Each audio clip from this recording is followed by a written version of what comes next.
வணக்கம், welcome back to Sana lifestyle. இன்னைக்கு நம்ம பார்க்க போகிறது சூப்பரான ஒரு வெஜ் பணியாரங்க. நம்ம எத்தனையோ வெரைட்டிஸில் பணியாரம் சாப்பிட்டுருப்பாங்க. இதுவும் ஒரு வகையான வெஜ் பணியாரம். ட்ரை பண்ணி பாருங்க. முக்கியமாக இது குழந்தைங்களுக்காக தான் நான் பண்ணேன். உங்கள் குழந்தைங்க வந்து வெஜிடபிள்ஸே எதுவுமே சாப்பிட மாட்டாங்க அப்படிங்கிற பட்சத்தில் நீங்கள் இந்த மாதிரி செஞ்சு கொடுக்கும்போது எதுவுமே கண்டுபிடிக்காமல் அவங்க சாப்பிட்டுப்பாங்க. நல்லா இருக்குது அப்படின்னு கண்டிப்பாக சொல்லுவாங்க. வாங்க இதை எப்படி பண்ணுறதுன்னு சீக்கிரம் பார்த்துடலாமா? ஒன்றும் இல்லைங்க, உங்கள் வீட்டில் ஒரு தோசை மாவு இருந்தாலே போதுங்க. தோசை மாவு, இட்லி மாவு எடுத்து வச்சுக்கோங்க. உங்களுக்கு தேவையான வெஜிடபிள்ஸை நல்லா கட் பண்ணி வச்சுக்கோங்க. நான் எனக்கு ஆட் பண்ணியிருக்க இன்க்ரீடியன்ட் என்னென்னு பார்த்தீங்கன்னா, கேரட், ஒரு கேரட் ஃபுல்லாக நான் சேர்த்துக்கிட்டேன். அதுக்கப்புறம் ஒரு பெரிய வெங்காயம், கொஞ்சமாக கொத்தமல்லி, ஒரே ஒரு பச்சை மிளகா. உங்கள் காரத்துக்கு ஏற்ற மாதிரி நீங்கள் வந்து பச்சை மிளகா போட்டுக்கலாம். என் பேபி வந்து கொஞ்சம் காரம் சாப்பிடாதனால நான் ஒரே ஒரு பச்சை மிளகா மட்டும் நான் ஆட் பண்ணியிருக்கேன். அதுக்கப்புறம் இதை கண்டிப்பாக தாளித்து தாங்க சேர்க்கணும். கொஞ்சம் எண்ணெய் ஊற்றிக்கோங்க. ஒரு ஸ்பூன் கடுகு, ஒரு ஸ்பூன் உளுந்து, ஒரு ஸ்பூன் சீரகம் சேர்த்துட்டு ஒரு ஸ்பூன் கடலைப்பருப்பு சேர்த்து கொஞ்சமாக பெருங்காயம் ஆட் பண்ணிக்கோங்க. நல்லா ஃப்ரை பண்ணிவிட்டு அந்த இன்க்ரீடியண்ட்டோட ஆட் பண்ணி நல்லா மிக்ஸ் பண்ணிக்கோங்க.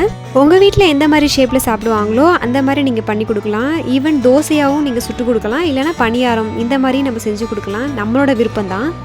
ப்ரொசீஜர் சேம் ப்ரொசீஜர், பட் சுடுற விதம் தான் வேறு மாதிரி இருக்கும். நீங்கள் எப்படி வேணால் பண்ணி கொடுத்துக்கலாம். அவன் டெய்லி தோசை சாப்பிட்றதுனால என்னோட பையன் இன்றைக்கி பணியார மாதிரி செஞ்சு கொடுக்கலாம், அவன் கொஞ்சம் டிஃப்ரெண்ட்டாக சாப்பிடுவான் அப்படின்னு சொல்லிட்டு நான் பணியார ஷேப்பில் வந்து ஊற்றிருக்கேன். அதையும் அவன் நல்லாவே விரும்பி சாப்பிட்டான். ஓரளவு நார்மலான தீயிலே வச்சு வேக வைங்க.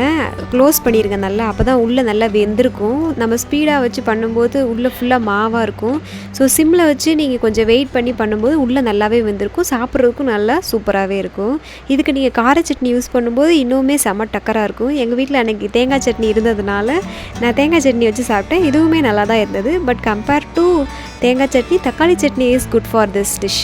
ஒருத்தருக்கும் ஒரு ஒப்பீனியன் இருக்கும். என்னோடய ஒப்பீனியன் வந்து தக்காளி சட்னி நல்லாயிருக்கும். எங்கள் வீட்டில் இருக்கவங்க சட்னியே தொடாமல் வெறும் பணியாரமே சாப்பிட்டாங்க. அதுவே நல்லா இருக்குப்பா அப்படின்னு சொல்லி எல்லாருமே நல்லா சாப்பிட்டாங்க. நம்ம வீட்டில் இருக்க பெரியவங்களே பாதி பேர் வெஜிடபிள் சாப்பிட மாட்டாங்க. அப்படிங்கிற பட்சத்தில் நீங்கள் இந்த மாதிரியே செஞ்சு கொடுக்கலாம். யாருமே எதையுமே கண்டுபிடிக்க மாட்டாங்க, அப்படியே சாப்பிட்டாங்க.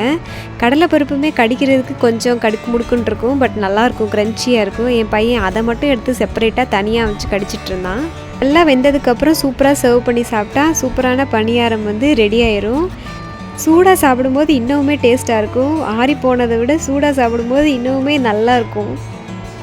இந்த பணியாரத்தை நீங்கள் ட்ரை பண்ணிவிட்டு எப்படி இருக்குன்னு என் கூட ஷேர் பண்ணிக்கோங்க. தேங்க்ஸ் ஃபார் வாட்சிங்.